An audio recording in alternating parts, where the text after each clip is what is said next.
खुद को कहता है मिंबरे रसूल का दाई, बांट दिया उम्मत को फिरकों में, फिर भी शर्म न आई खुद को मुसलमान कहते कहते। अल्लाह तबारक व तआला की ज़ात ने कुरान पाक में बिल्कुल क्लियर इरशाद फरमाया है, वतासिमु बिहब्लिल्लाहि जमीअन वला तफरकुन, कि अल्लाह की रस्सी को मजबूती से थाम लो और तफरीके में मत पड़ो। किसी ने तौहीद को थाम लिया, किसी ने रसालत को थाम लिया, किसी ने अहले बैत को थाम लिया, किसी ने सहाबे रसूल को थाम लिया, जबकि अल्लाह के महबूब ने फरमाया कि एक कुरान को थाम लो और मेरी सुन्नत को थाम लो। एक जगह फरमाया कि कुरान को थाम लो और अहले बैत को थाम लो। फला इसी में है कि हम मुसलमान हैं और ला इलाहा इल्लल्लाह मुहम्मद रसूलुल्लाह एक ही कलमा पढ़ने वाले हैं और एक ही रब को मानने वाले हैं, एक ही रसूल को मानने वाले हैं। फिर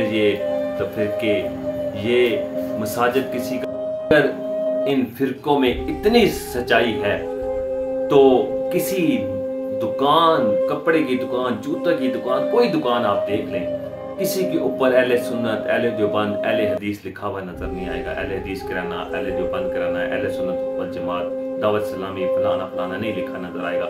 लेकिन अल्लाह का घर जो है उसकी मसाजिद के ऊपर आपको ये अहले सुन्नत, अहले देवबंद, अहले हदीस ये लिखा नजर आएगा। क्यों? जबकि कहा जाता है अल्लाह का घर, तो फिर आप अपने अपने फिरके बनाकर अल्लाह की नफी कर रहे हैं।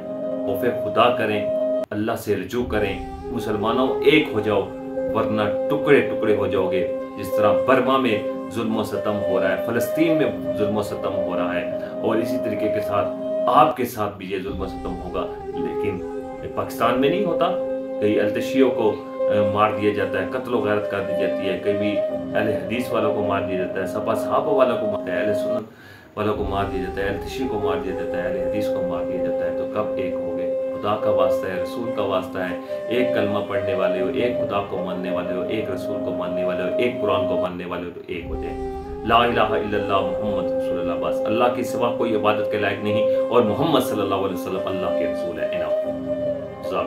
वीडियो अच्छी लगी इसे लाइक करें, शेयर करें, कमेंट करें, अपने दोस्तों के साथ शेयर करें ताकि किसी की भी सलाह हो जाए। बहुत शुक्रिया।